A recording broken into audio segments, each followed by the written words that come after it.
हांसू आधी रात में नंगे पांव रोते हुए न जाने कहाँ जा रही थी। उसके सामने एक गाड़ी आकर रुक गई और अगले ही पल वो उस गाड़ी में बैठकर चली गई। किसी को नहीं पता वो कहाँ गई और ना ही अब किसी को पता चलेगा। बॉक्सिंग कोच डोंगसू आज बड़े गुस्से में है। डोंगसू का स्टूडेंट बॉक्सिंग चैंपियनशिप में फर्स्ट आया था, फिर भी इस बुरी सी थूतके ने चीटिंग से उसे हरवा दिया। जिसके स्टूडेंट को चीटिंग से जिताया गया था उसे डोंगसू ने 2-4 बात क्या कह दी, वो तो गर्म सा होने लगा। डोंगसू ने 2 मिनट में उसे ठंडा कर दिया, लेकिन वो नहीं जानता था कि जिसे उसने ठंडा किया है वो कोई और नहीं बल्कि बॉक्सिंग एसोसिएशन का वाइस प्रेसिडेंट है।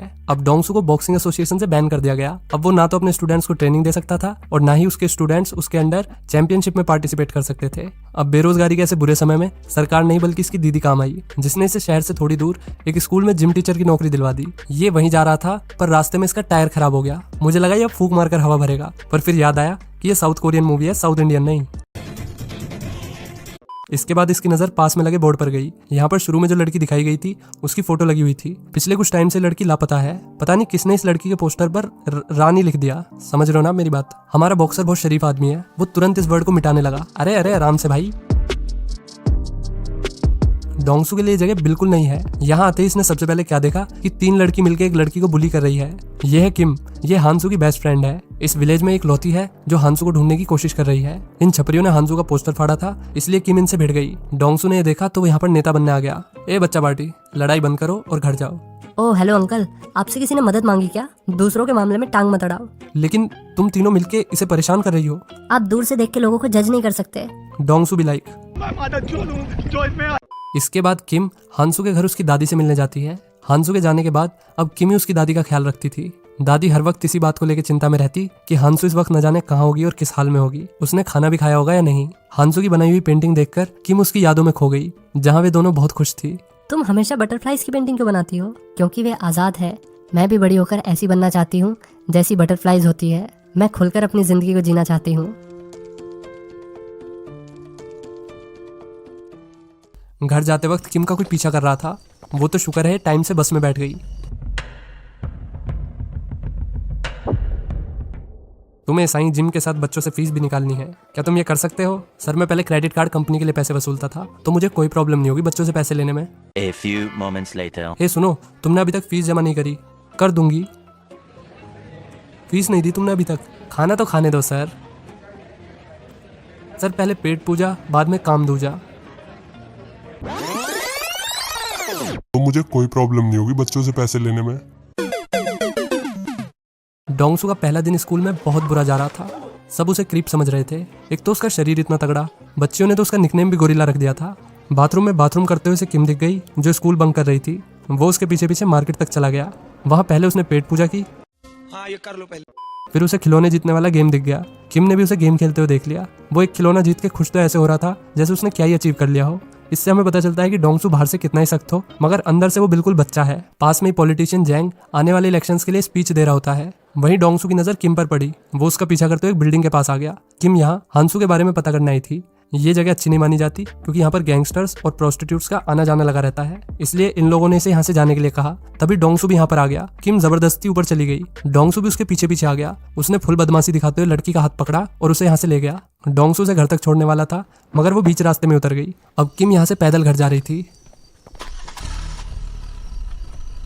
ये कार किम का पीछा कर रही होती है। एक बार को लड़की ने सोचा कि ये उसका वहम है, लेकिन अगले ही पल उस कार में से एक नकाबपोश आदमी उतरा और उसने किम को बेहोश कर दिया।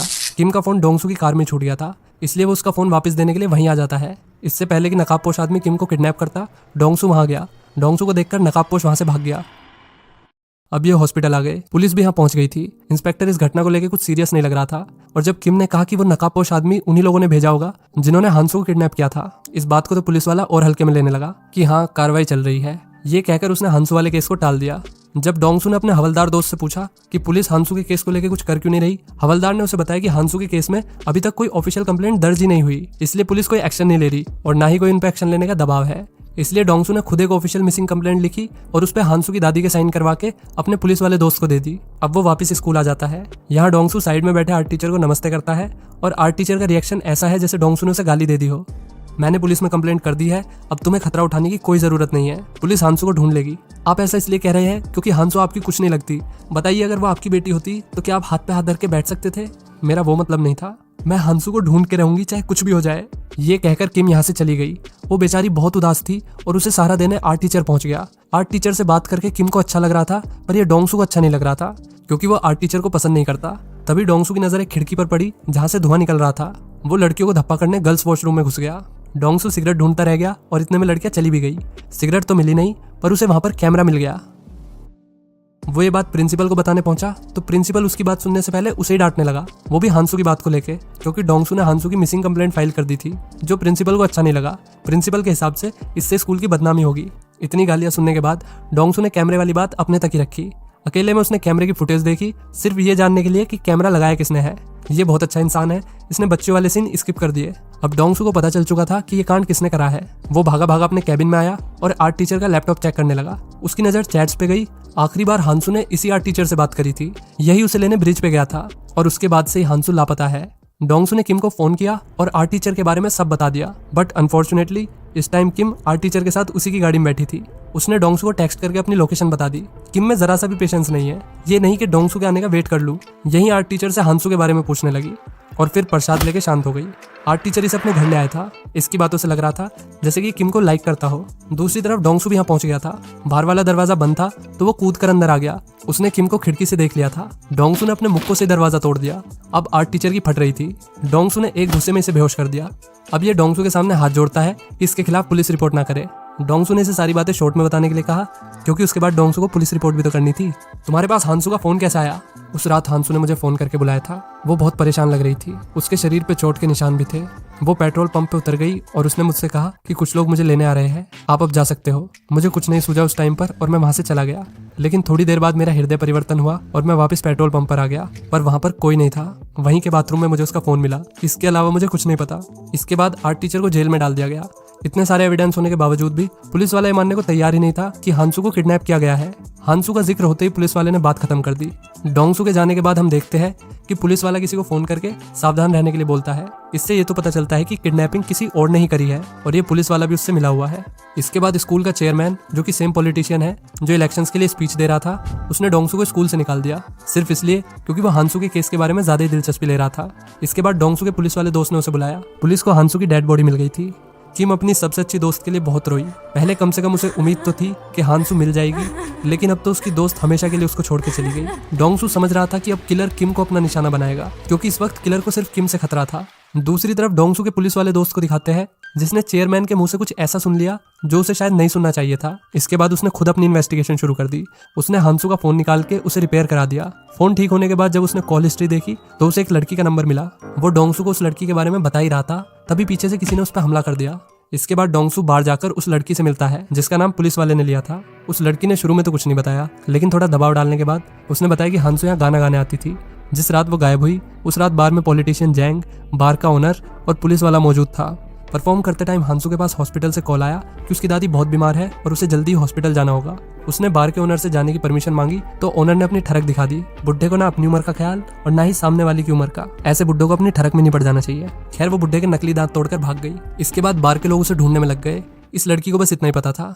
अब बार ओनर के आदमी ने डोंगसू पे हमला कर दिया। डोंगसू ने बिना वॉशिंग पाउडर निरमा के एक एक को धो डाला। अब ओनर का मेन बंदा बचा था। डोंगसू ने उसे धमकाते हुए पूछा कि तुमने हांसू को क्यों मारा? उसने बताया कि मैंने उसे नहीं मारा, बल्कि जब वो मुझे मिली तो वो मरी हुई थी और उसे किसी और ने नहीं बल्कि पॉलिटिशियन जैंग के लड़के ने मारा था। आर्ट टीचर ही पॉलिटिशियन जैंग का लड़का है, ये बात किसी को नहीं पता थी। वो हांसू से प्यार करता था, लेकिन जब हांसू ने उसका प्यार ठुकरा दिया तो आर्ट टीचर ने अपना इंतकाम ले लिया। डोंगसू को पुलिस वाले से पता चला कि आर्ट टीचर पुलिस स्टेशन से छूट चुका है। अब डोंगसू समझ गया कि किम इस वक्त खतरे में है, इसलिए वो सीधा आर्ट टीचर के घर की तरफ बढ़ने लगा। दूसरी तरफ आर्ट टीचर ने किम को किडनैप कर लिया और उसे एक दूसरी लोकेशन पर ले गया। वहां उसका पॉलिटिशियन बाप भी आ गया। हालांकि आर्ट टीचर ने किम को छुपा दिया था। टीचर का बाप उसे कोसने लगा क्योंकि उसकी वजह से पॉलिटिशियन को अपनी इमेज खराब होने का डर था। इमेज खराब हो गई तो फिर पेट्रोल पंप पे हंसते हुए चेहरे के साथ फोटो कैसे लगेगी।